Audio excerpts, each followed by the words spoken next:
quiero dar paso a nuestra panelista invitada, que para mí es un honor también tenerla acá, haciendo parte de este grupo de la Asociación Colombiana de Nefrología Pediátrica, la doctora Carolina Ochoa García, pediatra nefróloga de la Universidad de Antioquia. Actualmente labora en el Hospital Pablo Tobón Uribe, la Clínica Rosario Medellín, la Clínica Sommer de Río Negro, y actualmente es la vicepresidenta de la Asociación Colombiana de Nefrología Pediátrica, CONEPE, quien nos hablará sobre la detección temprana de enfermedad renal crónica, lo que el pediatra no debe olvidar.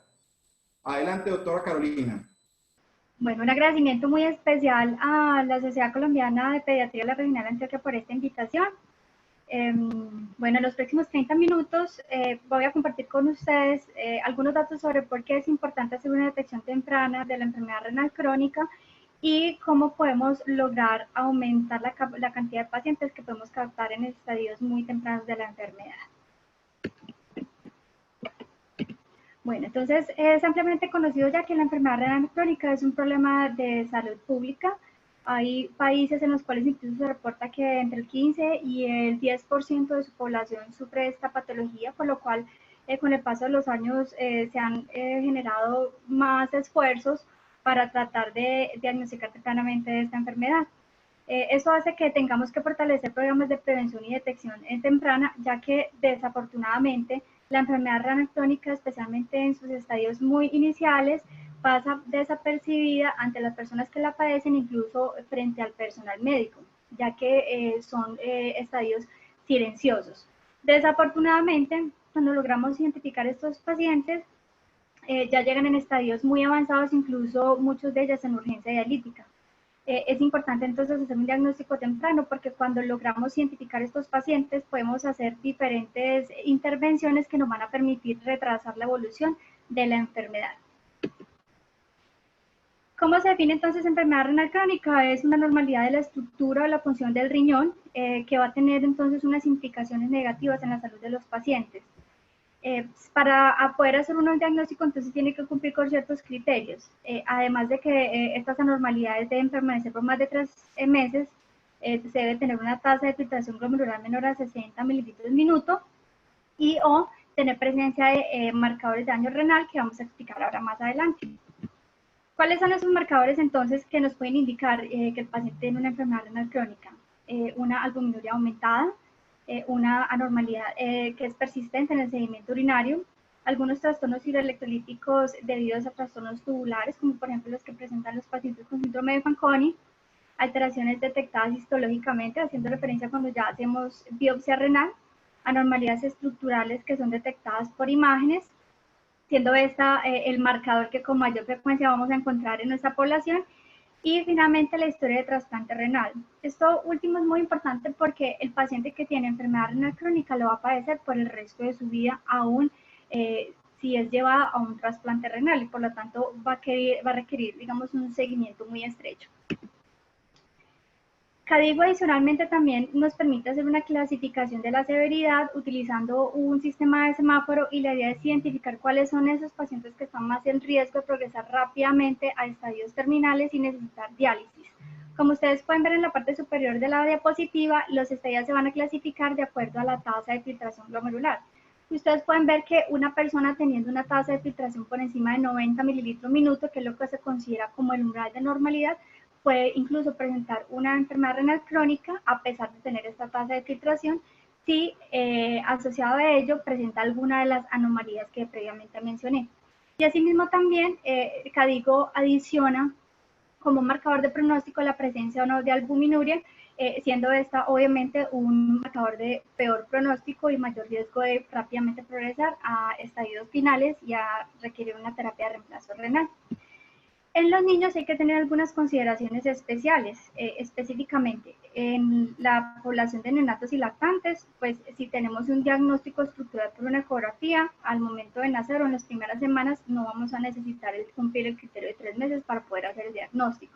Doctora, Con relación a la tasa de filtración glomerular, los niños menores de 2 años van a tener una tasa de filtración mucho menor al resto de la población pediátrica. Dime. No se ve la presentación, creo que te nos toca volver a compartir. ¿Sí la ven? Déjame Déjame, ¿hasta dónde la alcanzaste a ver?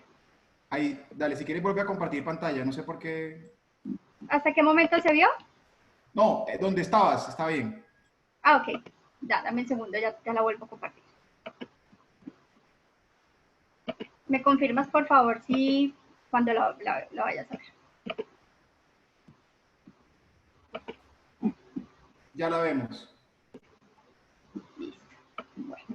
Entonces, les estaba mencionando que en los niños menores de 2 años hay que tener en cuenta que el criterio de la tasa de filtración glomerular menor a 60 no se aplica, porque los niños menores de 2 años tienen una filtración mucho menor.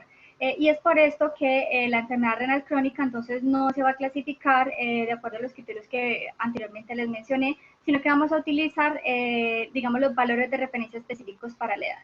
En relación a la definición de albuminuria, pues también se deben tener en cuenta que los niños menores pues van a tener obviamente unos valores diferentes y CADIGO recomienda que se puede utilizar tanto el índice de proteína creatinura como la albuminuria para hacer diagnóstico de albuminuria. Y con respecto a todas las anomalías electrolíticas, pues también debe tenerse en cuenta los valores específicos para la edad, porque sabemos que hay poblaciones, específicamente los neonatos lactantes, que pueden tolerar unos valores superiores de electrolitos, como el fósforo y el potasio, incluso el calcio. Doctora, por favor, haga clic sobre el sobre el PowerPoint. Sí. Bueno, entonces, con respecto a los menores de 2 años, lo que les había mencionado, aquí les traje una tabla simplificada de lo que sería la tasa de filtración glomerular en los niños menores de 2 años.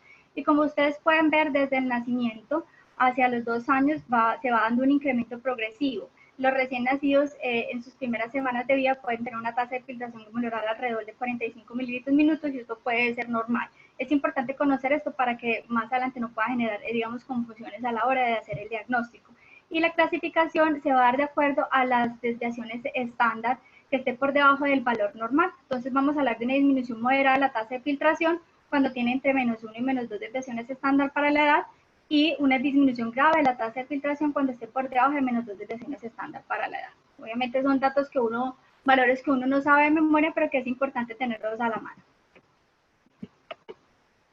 Bueno, ¿qué sabemos en Colombia? Bueno, los datos más importantes son aquellos recolectados por la cuenta de alto costo, que digamos es un sistema informático en el cual principalmente son las unidades renales o las unidades de diálisis donde aportan datos sobre pacientes y específicamente sobre esta patología. Como ustedes pueden observar ahí en el cuadro, hay algo muy llamativo y es que, perdón que me pase, esta es la diapositiva. Algo muy llamativo y es que, como les mencioné previamente, la mayoría de los casos de enfermedad renal crónica se diagnostican tardíamente, es decir, estadios 4 y 5. Pero miren ustedes las estadísticas que nos reporta la cuenta de alto costo del 2019. Hay un número muy importante de pacientes diagnosticados incluso en el estadio 1. Eso, digamos que me deja a mí dos interrogantes. Uno puede ser que estamos haciendo las cosas bien o de pronto la otra interrogante podría ser si hay alguna dificultad a la hora de hacer como la recolección y la notificación de estos pacientes. Para ese año, entonces, la cuenta de alto costo reportó que teníamos 1.600 pacientes pediátricos con este diagnóstico, pero solamente el 0.2% van a ser pacientes en estadios finales. Bueno, y con respecto a la mortalidad, como mencioné previamente, pues a un estadio más avanzado, obviamente al paciente le va muchísimo peor, y vemos que la gran mayoría de pacientes que se reportaron como fallecidos corresponden a los pacientes que están en estadio 5. ¿Cómo estamos en el mundo? La mayoría de los datos que tenemos son de pacientes con enfermedad renal crónica terminal, porque son los que realmente más se reportan. Esto que nos hace pensar que estamos como viendo la punta del iceberg nada más. Hay muchos estudios que ya han demostrado que por cada paciente que tengamos diagnosticado en estadio terminal, probablemente vamos a tener 50 adicionales en estadios iniciales.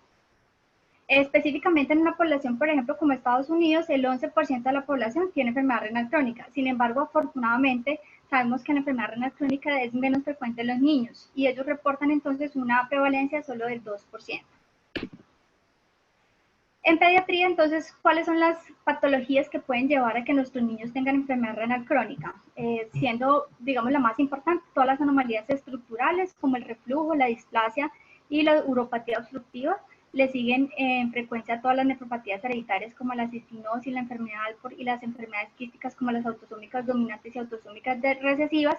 Finalmente, las glomerulopatías con un 17%, que a diferencia de las anomalías estructurales son menos frecuentes, pero está demostrado que los pacientes con este diagnóstico van a progresar más rápido a enfermedad renal crónica que los pacientes con anomalías estructurales. ¿Por qué es importante entonces hacer una detección temprana? Para nosotros lo fundamental es lograr disminuir la velocidad de la progresión de la enfermedad, porque un paciente tiene mejor calidad de vida y menos riesgo de mortalidad y menos morbilidad cuando está en estadios tempranos a cuando está en estadios avanzados. Existen múltiples estrategias que se pueden aplicar para que el paciente progrese muy lentamente y podamos mantenerlo en ese estadio prediálisis el mayor tiempo posible. Está demostrado que mejora la sobrevida en el momento en que el paciente entra a diálisis, disminuye significativamente la sobrevida por cada año que esté en diálisis. Los pacientes van a tener mucho mejor calidad de vida y obviamente no podemos olvidar los costos que esto implica para el sistema de salud. Es mucho más económico tener un paciente en un estadio prediálisis que ya en una terapia de reemplazo renal. ¿Cuáles son las recomendaciones sobre el tamizaje que hay a nivel mundial? En los adultos esto ha sido ampliamente estudiado y digamos que ya existe un consenso con respecto a que solamente los pacientes que tienen hipertensión arterial y diabetes mellitus requieren un tamizaje anual. ¿Por qué estas dos patologías? Porque son las causas más frecuentes de enfermedad renal crónica en esta población. No está recomendado realizar un tamizaje en pacientes que estén asintomáticos y que no tengan ningún factor de riesgo.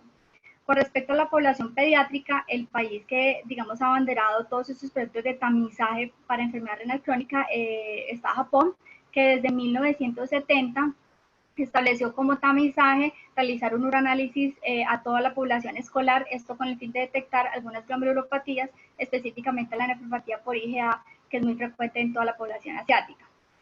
Se menciona también, bueno, ¿qué podemos hacer entonces en los países de bajos ingresos como el nuestro, donde no se dispone de todo ese recurso económico para poder realizar exámenes de laboratorio de los pacientes? Entonces ellos proponen, bueno, vamos a hacer una fase de pretamizaje que no es costosa, que no implica ir mucho más allá de hacer una consulta médica, y esta consiste en hacer una toma de la presión arterial para identificar pacientes que puedan estar en prehipertensión o presión arterial alta según la nueva clasificación, o pacientes ya hipertensos, realizar medidas antropométricas muy juiciosamente para poder identificar los niños que tienen falla para crecer y obviamente una historia clínica completa donde uno pueda indagar y documentar si el paciente tiene alguno de los factores de riesgo que previamente mencionamos. Muy importante, en muchos laboratorios del mundo, desde hace algunos años se viene implementando la política de que cuando una persona va a hacerse una creatinina, el resultado de esa creatinina debe traer consigo el resultado de la tasa de filtración glomerular estimada. Estoy segura que muchos de ustedes habrán podido verlo. Digamos que esta iniciativa lo que busca es facilitarle al médico el diagnóstico de la enfermedad renal crónica. Y en muchos países incluso se ha logrado demostrar que esta estrategia, siempre y cuando vaya de la mano de una educación al personal médico para que sepan interpretar muy bien los resultados, logra aumentar significativamente la cantidad de pacientes que se diagnostican tempranamente. ¿Cuáles son entonces los factores de riesgo que nosotros vamos a tener en cuenta y que van a ser un signo de alarma para que hagamos una búsqueda? Entonces, los pacientes prematuros y bajo peso al nacer, sabemos que el tercer trimestre de gestación es el periodo donde se da el mayor proceso de nefrogénesis, es el más importante. Entonces, un nacimiento antes de la semana 37 va a traer consigo una disminución en el número de nefronas y en, digamos, en la cantidad de transportadores y receptores que se van a ir ubicando paulatinamente a lo largo de todos los túbulos renales. Asimismo, pacientes con malformaciones nefrológicas, es supremamente importante que afortunadamente en nuestro país ya la gran mayoría de madres gestantes se les está ofreciendo una ecografía prenatal. De esta forma, entonces, nosotros logramos captar con mucha más facilidad los pacientes que van a tener estas malformaciones. Tener un episodio de lesión renal aguda está demostrado también que es un factor de riesgo y ahorita más adelante vamos a hablar un poquito más de eso.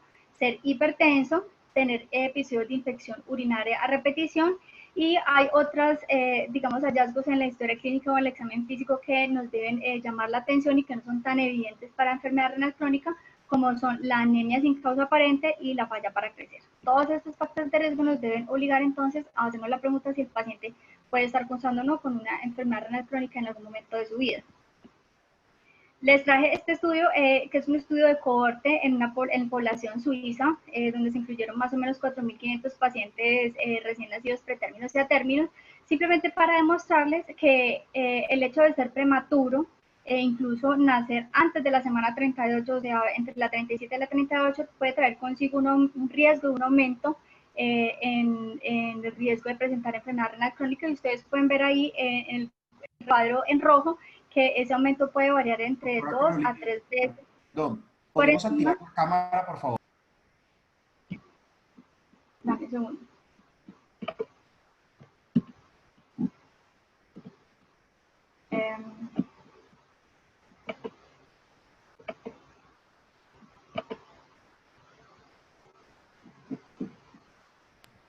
Gracias, doctor.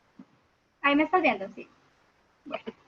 Entonces les estaba comentando que el hecho de ser prematuro tiene un riesgo de 2 a 3 veces superior cuando uno lo compara con la población general de sufrir enfermedad renal crónica en algún momento de la vida. Y este seguimiento principalmente se hizo en pacientes desde el nacimiento hasta los 43 años. O sea, es un estudio realmente importante por el tiempo de seguimiento tan prolongado.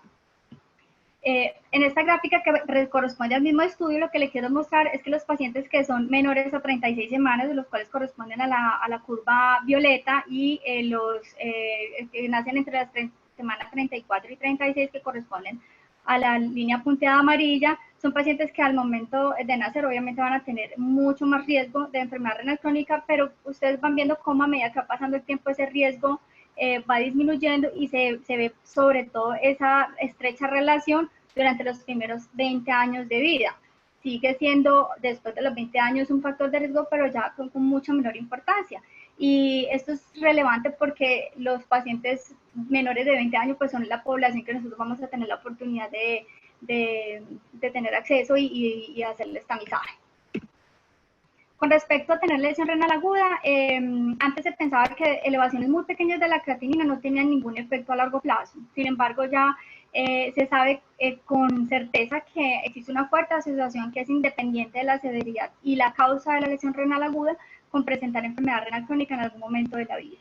Y si durante ese periodo de lesión renal aguda tuviste la necesidad de estar en diálisis, eso implica un riesgo 3 veces mayor de tener enfermedad renal crónica. Este riesgo se mantiene a pesar de que el paciente no tenga ninguna preexistencia o no sea previamente hipertenso, no sea diabético o no tenga historias de eventos cardiovasculares. ¿Qué es lo que ocurre? Básicamente existe una respuesta maladaptativa. Cuando se da el proceso de desprendimiento de la pérdida del borde del cepillo, el desprendimiento de las células tubulares, se da un proceso de regeneración, se activan algunas células profibróticas, y lo que se ha visto es que en algunos casos puede persistir esa fibrosis aún después de la resolución de la lesión renal aguda, porque no hay como una inactivación de estas células. Y los episodios van a ser, es decir, si yo tengo más episodios, obviamente eso va a ir sumando y eso va a aumentar aún más el riesgo de que yo pueda tener una enfermedad renal crónica. Con respecto a la hipertensión, sabemos que el riñón es un órgano que tiene la capacidad de autorregularse, es decir, que es capaz de mantener, digamos, presiones intraglomerulares estables a pesar de que haya cambios muy bruscos en la presión arterial sistémica. Y eso se logra a través del reflejo miogénico y otros pues mecanismos, ¿cierto? Cuando tenemos entonces un paciente que tiene hipertensión arterial o que es persistente, mal controlada, o que son presiones difíciles de controlar, que están muy elevadas, entonces eso va a superar la capacidad que tiene el riñón de autorregularse, y lo que va a suceder es que ya la arteriora aferente no va a ser capaz de hacer vasoconstricción para disminuir la cantidad de flujo que está ingresando al glomérulo, y se va a dar entonces un aumento de la presión intraglomerular con un aumento de la tasa de filtración, el paciente va a empezar a hiperfiltrar, y así con la hiperfiltración viene de la mano también la presencia de proteinuria. Y recordemos que las proteínas desencadenan una activación de diferentes sustancias profibróticas al interior de los túbulos, y eso va a llegar a que entonces los pacientes hagan una esclerosis glomerular. Con respecto a este tema, existen varias recomendaciones del doctor Flynn, que es la persona que más ha escrito y más sabe de presión arterial en pediatría. Desafortunadamente hay cosas que uno quisiera no tener que aplicar y poder de alguna manera modificar para para, digamos, lo que es nuestro país y el sistema de salud. En términos generales, el consenso del doctor Cris lo que dice es que uno debería tomarle la presión arterial a todos los niños después de los 3 años, por lo menos una vez al año, excepto que tenga algún factor de riesgo. Si tiene algún factor de riesgo, entonces lo ideal sería hacerle una medición en cada control, pero la invitación es a que cada vez que tengamos la oportunidad de tener un paciente en la consulta, pues si tenemos la oportunidad, tomémosle la presión arterial.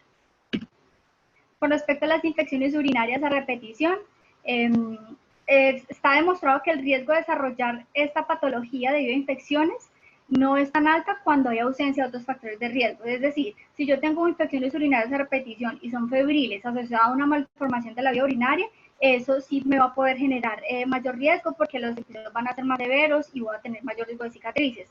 Pero si simplemente tengo episodios de infección urinaria afebriles y no está asociada a ninguna malformación, bueno, ese, digamos, no sería como tal un factor de riesgo para desarrollar enfermedad renal crónica. ¿Cuáles son las herramientas entonces que nosotros vamos a tener de tamizaje y vamos a aplicar cuando los pacientes ya los tengamos previamente identificados? Entonces, bueno, la historia clínica para documentar los factores de riesgo, el examen físico, como mencionamos, para identificar pacientes que estén hipertensos o que tengan falla para crecer o que tengan alguna pues, otra anormalidad en el examen físico.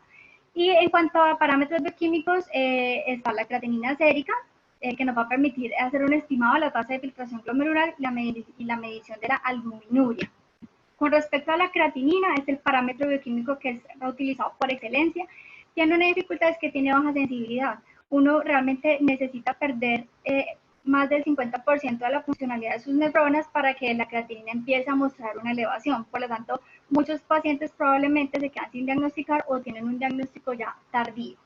Y la creatinina, como se deriva del metabolismo de la creatina, va a depender entonces de la masa muscular del paciente. Entonces vamos a tener valores que van a variar de acuerdo a la edad y al estado nutricional de los pacientes. Igual que la tasa de filtración, la idea no es aprenderse la memoria, pero sí es importante saber que la creatinina varía de acuerdo a la edad y uno debería como tener al alcance, digamos, un cuadro así pequeño que le permita rápidamente hacer ese tamizaje. Con respecto a cómo vamos a estimar entonces la tasa de filtración, está claro que no vamos a hacer solamente diagnóstico con creatinina, hay que utilizar este valor de creatinina para hacer una estimación de la tasa de filtración. Está la fórmula inicial de Schwartz, que fue publicada en 1976, donde se utilizan diferentes constantes, como ustedes pueden ver ahí en la diapositiva, de acuerdo a la edad del paciente. Ya posteriormente, tratando de unificar un poco los conceptos, Schwartz hace una modificación a esta fórmula, y ya establece que para todos los pacientes se debería utilizar una constante de 0.413. Para hacer estimación de la tasa de filtración no se recomienda hacer depuración de creatinina medida, es decir, si estamos ante un tamizaje no está indicado hacer la recolección de 24 horas. Estamos hablando de lo más simple para identificar a aquellos pacientes en riesgo. Ya si yo tengo un diagnóstico como tal de enfermedad renal crónica, ahí sí puedo, digamos, empezar a utilizar la depuración, pero para hacer tamizaje solamente creatinina y tasa de filtración estimada. Con respecto a la proteinuria, hay que saber diferenciar dos conceptos. Cuando hablamos de proteinuria, hablamos de cualquier tipo de proteína, es decir, eso incluye albúmina, proteínas tubulares u otras proteínas séricas que se pueden estar produciendo en alta cantidad y pueden estar siendo filtradas por la orina. Es decir, cuando yo mido proteinuria, yo estoy midiendo proteínas de origen glomerular y de origen tubular. Puedo utilizar la relación proteína-creatinina en orina, sin embargo, tiene una baja sensibilidad porque si tengo un nivel muy bajo de proteínas, menor a 130 miligramos en una orina de 24 horas, que es como lo que correspondería, digamos que esa relación me va a dar negativa. Entonces, no se recomienda utilizar como tamizaje la relación proteína-creatinina. Por el contrario, sí se recomienda utilizar la albuminuria, que como su nombre lo indica, solamente nos va a medir albúmina.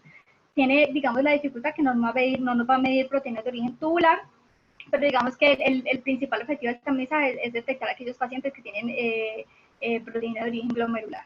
Entonces, se recomienda utilizar la relación albúmina-creatinina en orina, porque es lo que nos permite detectar concentraciones muy bajas de albúmina, que pueden ser el primer signo que aparezca en estadios muy tempranos de enfermedad renal crónica. El citoquímico de orina, algunos países lo utilizan, tiene el problema que solamente se detecta la albúmina, no detecta ninguna otra otra proteína, pero el problema es que el umbral de detección es mucho más alto. Entonces, si yo tengo concentraciones muy bajas de albúmina, no me lo va a detectar, solamente me va a detectar proteinurias ya un poco más significativas. Por lo tanto, como tamizaje no se recomienda. Estos son los valores para tener en cuenta cuando hacemos la evaluación de las relaciones. Les traje ahí resaltado las unidades en las cuales a uno le deben reportar la relación albúmina-creatininuria, porque eso genera mucha confusión. Le reportan a uno casi siempre 3 o 4 valores y el valor real es el que es reportado en miligramos por gramo, que debe ser siempre menor a 30. Finalmente, esta es la propuesta que yo les traigo de cómo hacer entonces el tamizaje en estos pacientes.